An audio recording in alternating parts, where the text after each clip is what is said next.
The latest poll has shown that the majority of Americans are less hopeful this year than in 2000. And this might seem to be a question for the medical and psychiatric, psychological professionals, but they're right now there and nothing is being done. In fact, it's more of a theological problem.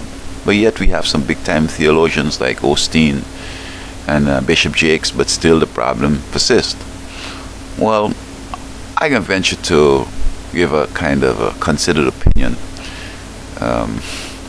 I look at Isaiah in the Bible, Isaiah chapter 60 verse 1, and says, "Arise, shine, for thy light is come, and the glory of the Lord is risen upon thee."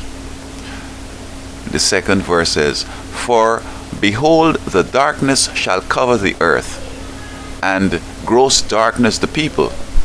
But the Lord shall arise upon thee, and his glory shall be seen upon thee." I think especially the second verse explains it.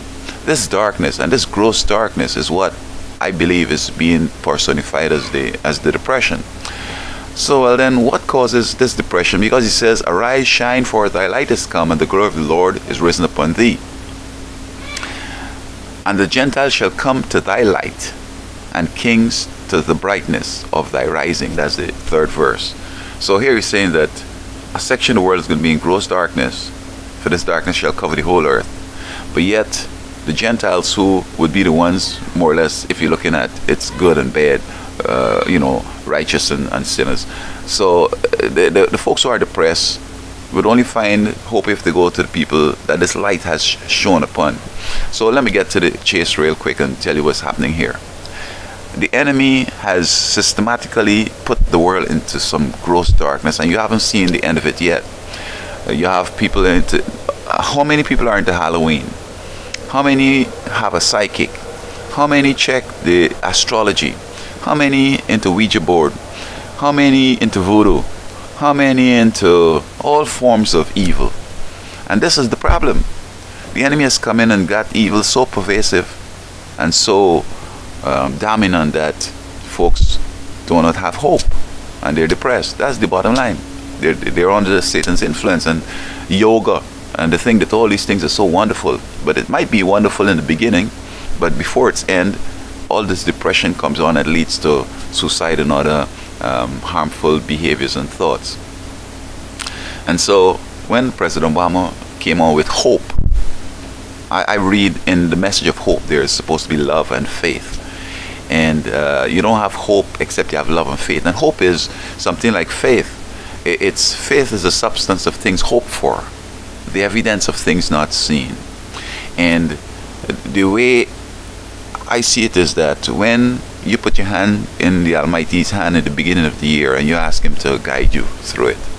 So while you're asleep, or if you're sick, or if you have a mental blackout, or you're unconscious, whatever, he'll be guiding you. He'll guide you away from the various pitfalls that people are falling into. And so I say that this is why the economy is so slow in recovering, because folks do not have the hope that they need to have.